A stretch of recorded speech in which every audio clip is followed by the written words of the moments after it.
اس تفسیر میں یہ لکھا ہے کہ بیت المقدس کی مسجد کے پاس اس دروازے پر پہنچے، مسجد ہے اس کے دروازے ہیں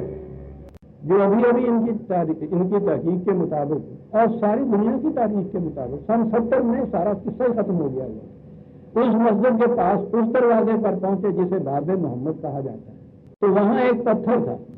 جسے حضرت جبریل نے اپنی انگلی لگائی تو اس میں سوراخ ہو گیا۔ وہاں آپ نے براق کو باندھا اور مسجد پر چڑھ گئے۔ وہاں تمام انبیاء سابقہ نے حضور کی امامت میں نماز پڑھی۔ بات تو وہی تھی جو انہوں نے بھی کہی تھی کہ وہاں آپ نے براق کو باندھا جہاں انبیاء باندھا کرتے تھے۔ انہوں نے اس میں یہ بات بتا دی کہ وہ پتھر کے ساتھ تو رسہ بنا نہیں کرتا، بہت بڑا پتھر جو وہ چٹان جو کہتے ہیں، تو اس میں ایک اعتراض سا پڑتا تھا، تو وہاں اس کے اندر ایک چھید کی ضرورت تھی،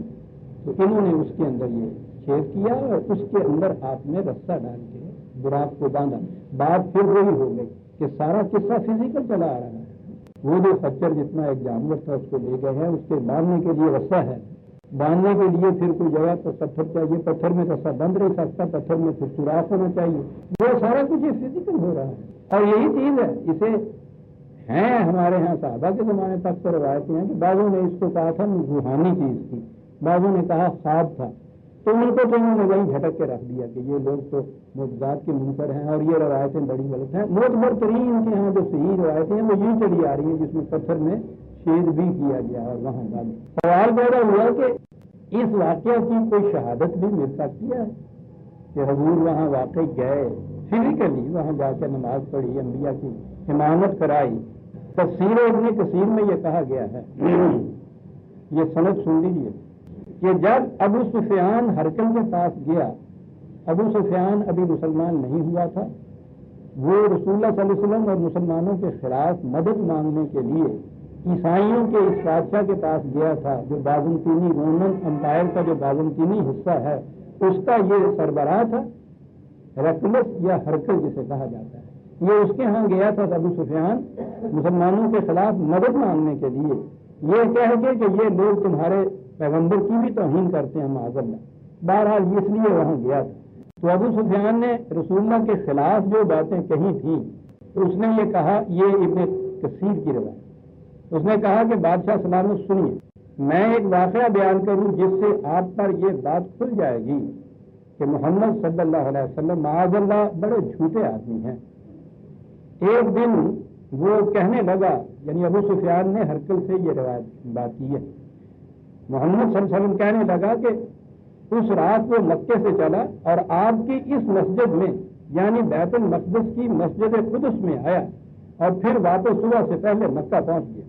تو اس نے یہ کہا کہ یہ اس قسم کی جھوٹی باتیں یہ شخص معاذ اللہ کرتا رہتا ہے جو نبوت کا دعویٰ کر رہا ہے۔ تو گویا ابو سفیان نے اس سے یہ کہا کہ وہ یہ بھی کہتا ہے کہ میں یہاں آیا تھا اور اس مسجد میں نے نماز پڑھی۔ یہ بات سنتے ہی بیت المقدس کا لاٹ پادری